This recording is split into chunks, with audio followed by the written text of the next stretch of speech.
On the last episode of Menace, the Ken story. Without saying a word, Hot Boy pulled over to the side of the road. He got out of the car, walked over to my side, and opened the door. "What you doing?" I asked. The dome light came on when he opened the door, so I could clearly see his face. He had the most mischievous of grins, and I thought to myself, this nigga wants to mess me up. Hot Boy stood at least a foot taller than me, and he outweighed me by 15 to 20 pounds. He pulled me by my shirt with both of his hands and yanked me out of the car. He threw me onto the ground so hard that I heard my bones cracking. Before I could even get myself together, Hot Boy turned me around and started punching me in the face. If I would have counted the punches, I'd say there were probably 10 to 12 of them. They were quick too, and I couldn't do nothing. When he was done, Hot Boy stood up and said, "Get in the car." I was so mad. Before I knew it, I rammed him in the stomach with my head, like a full-on bull attack. We were on the ground tussling. I was holding my own, even though he was much bigger than me. We went for a while until I heard him say, "Nigga, you cut me?" I immediately stopped in my tracks. It's like we both switched gears. We sat in the car, and I saw that Hot Boy had a piece of glass stuck in his leg. I told him to come to my house, and my mama would get him straight. Luckily, we were only about 5 minutes away. It turned out that it wasn't that deep, and Mom was able to take the glass out and clean it up. She told Hot Boy that he might need some stitches. "I'll be all right," that's what he said. I walked Hot Boy out of the house. He told me that he'd pick me up at 8 o'clock the next morning, like we didn't just fight to the death on the side of the roadway. Hot Boy left, and I told Ma some half-truth about how me and him had gotten into a fight. I left out the part about him being one of Rob's guys. But the second I came down off of the rush from the fight and the cut, I realized that there was something wrong with Ma. "What's going on?" I asked. Ma explained that her and Pops had gotten stopped by the police that morning, and they found some crack in the car. Unfortunately, Pops was in one of his drug dealer phases, so it was obvious that it wasn't personal use. It was individually bagged up, so they knew he was trying to sell it. But the issue was, it wasn't on Pops. It was in the glove compartment, so they couldn't say who it belonged to. Instead of Pops being honest and saying that it was his, he said he didn't know where it came from. And because Ma didn't snitch on Pops, they both got arrested. But Pops was high and he started resisting. He got into a fight with the cops. Pops got another charge on top of the drug charge, so he didn't get a bond. Ma did, though. Pops was such a nigga. I couldn't believe he let Ma get involved in that, but he did. That was just another thing that was hovering over us. He just kept failing the family over and over again. Hot Boy showed up at 8 o'clock the next morning, just like he was supposed to. We both looked like we had been boxing with Mike Tyson. Admittedly, I looked a little worse, though. I don't know how he felt, but I felt like absolute crap. We didn't talk for the entire ride to Rob's spot. When we got there, Rob looked at us and said, "Y'all get that mess settled?" We both nodded our heads. He said, "Good, because we got money to make." From that point forward, me and Hot Boy were like brothers. We set the whole summer on fire. And then it was time for me to go back to school.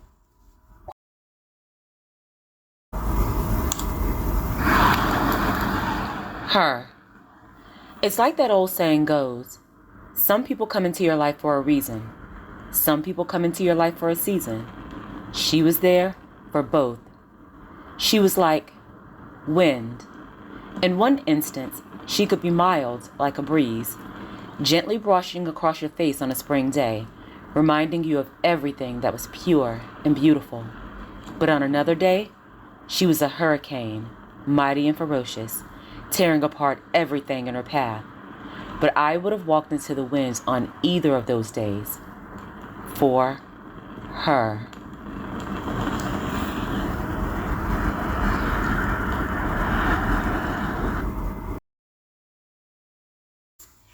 Chapter 8, Her. Narrated by Shandora Warren. Music by Epidemic Sound. The 1994 school year rolled around, and I had no desire to go back. Life was lifing at home.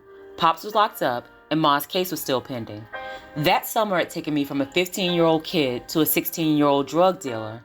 Me and Hot Boy had spent the whole summer making money and getting girls, so school seemed like a step backwards. But I had to at least be enrolled in school so Ma wouldn't get in trouble, so I went with it. I wasn't trying to make things worse for her. Hot Boy had graduated the year before, so he didn't have to go. It was cool though. I'd just catch up after school. I had been kicked out the year before, so I had to repeat. In my mind, I was probably the only 16-year-old kid in the 10th grade, but I just had to write it out. After all the money I had touched that summer, I felt like I was probably going to drop out at some point anyway. It wasn't like I was going to college. It was the very first day of the 1994 school year, my second 10th grade year.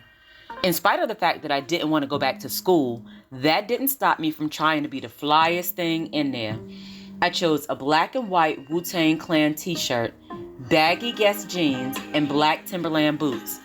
I rounded it out by splashing myself with my favorite scent, Cool Water Cologne. That was another one of those days. If I close my eyes, I can almost watch it play out like a movie, each detail burned into my brain. That was the day that I met her. It's gonna sound crazy, but I knew. The very first time I saw her, I knew that there was something there. I walked towards my locker and found that there was an open locker blocking it. Her locker was to the immediate right of mine. I couldn't see her face at the time because it was buried in her locker, but when she turned to face me, she was beautiful. She was like, have you ever heard people talk about those porcelain dolls? They're always described as having remarkably flawless skin and features that just happen to fall exactly in the right place, regardless of how quirky they are. That's how she was. Well, but she was black. She was short, slim, and dark-skinned. Her hair was medium length and in a neat wrap. She had high cheekbones, full lips, and beautiful white teeth. When I saw her, I just felt something. I didn't know what it was. I still don't. It was just something. My heart started racing, and for the first time, I didn't know what to say to a girl. Then my dumb 16-year-old mouth said, "Hey, you're blocking my locker." She flashed a quick smile before closing her locker and walking away.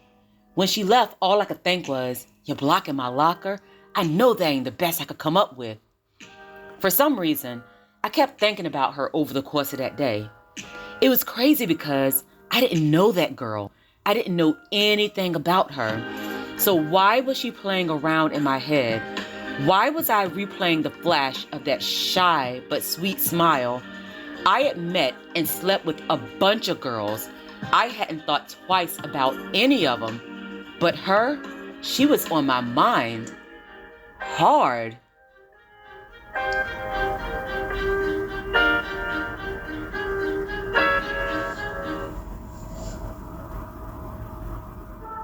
Then it got interesting. Later that day, I walked into my health class. Seated all the way in the back was her. I tried to play it cool. I chopped it up with a couple of people to look normal, but I made sure to make my way to the seat beside her before somebody else could take it. In my mind, I was going to talk to her, and it was going to take off from there. But for the second time that day, I completely lost my nerve. She scribbled in her notebook, having no idea that I was watching the entire time. The bell rang, and I never spoke to her. I went back to my locker several times that day, just hoping I'd run into her. I never did. I was mad at all the moments that I had let pass me by. But at the very least, I had a name, courtesy of the roll call. So I had to let it go for the day, but I knew I'd have an opportunity to redeem myself. That was an A day. The next day would be a B day, which meant we would have PE instead of health. I made up in my mind that afternoon. The next day was not going to pass without me having a conversation with her. I just had to figure out how. The thing is, small areas are weird. I had changed schools the year before, but people still knew me. I had a reputation, good and bad. I was very well put together, and I knew it. By all accounts, I was handsome, well-dressed, and charming. I hadn't tried to get with one single girl who had turned me down. But for some reason, I didn't know if it would be that easy with her. She obviously had no idea about my reputation, and she didn't seem impressed. I couldn't read her. So I made a plan. That next day, it was on. Like I said, it was a B day, so I knew we'd have physical education. We had a pretty free setup. They basically just let us do whatever we wanted. The point was for us to be active. Some of the kids would play tennis or basketball. Some would just hang out or toss balls around. What was I going to do? I was going to do whatever she was doing. I sat on the bleachers and waited for them to call her name during the roll call. I didn't take my eyes off of her. I couldn't. I had to make sure that I didn't lose track of her.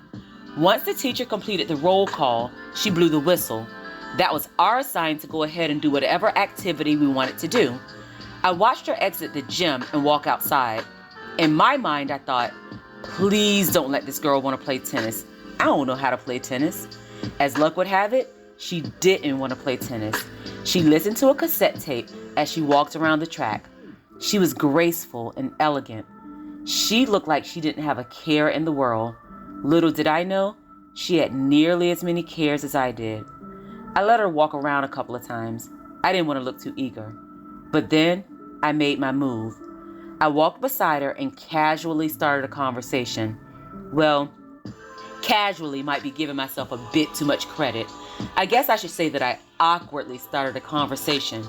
Hey, what's your name? That was my opener. Hey, what's your name? The crazy thing is, I knew her name. I had found out her name during the roll call the day before. I didn't know what to say. And in all the planning, the one thing that I didn't plan was what I was going to say to her. I was standing to her right, walking at the same pace. She turned her head in my direction. Being quite short, she had to look up to meet my face. Man, she was gorgeous. Huh? That's what she said. Then it occurred to me that I had asked her name, even though I already knew it. But I was locked in at that point. I guess she didn't hear me, so I repeated myself. What's your name? She paused a cassette player, and then she spoke. She said, Shalonda.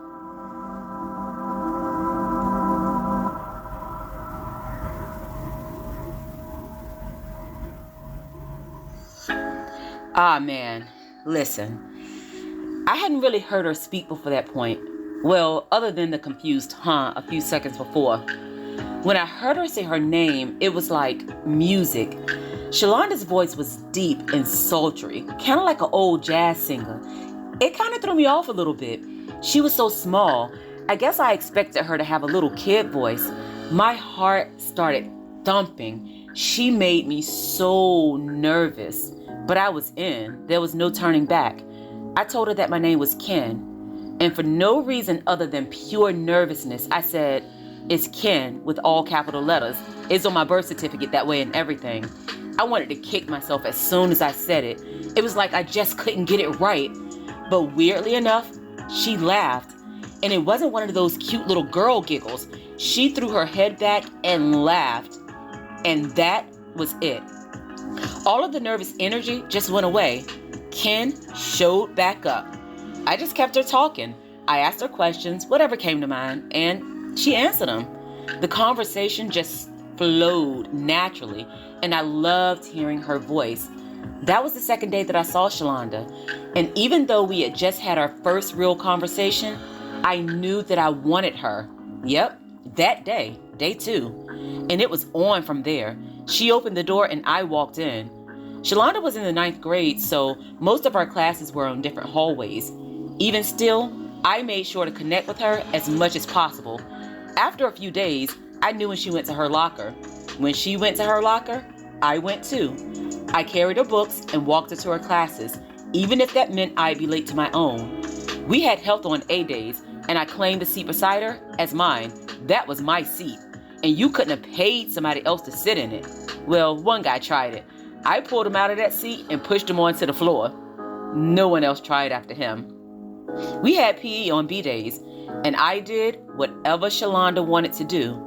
For the most part, we walked around the track. It gave us time to talk, even though we didn't talk about much in the beginning. Sometimes we were just dead silent. I'd look at her and she'd look at me, and we'd both smile. It was just comfortable. Being around her felt like a hug. I hadn't ever felt that way, but I wanted to feel it every single day. I couldn't have cared less about school, but when I met Shalonda, I wanted to go because she was there. I walked her to a bus every afternoon. I would always watch her walk away and think, dang, I wonder if she feels this too. It was like that within 2 weeks of me meeting her. Thank you so much for listening. Please follow me on Facebook and Instagram. I'd love to hear from you. If you'd like to purchase books by Shandora Warren, they're all available on Amazon in ebook, paperback, and some in hardback formats. Please like and follow this podcast, and feel free to share it with family, friends, and frenemies, because all relationships matter, even the toxic ones. Thanks so much for helping me to create the world that I want to see. Oh yeah, you're welcome.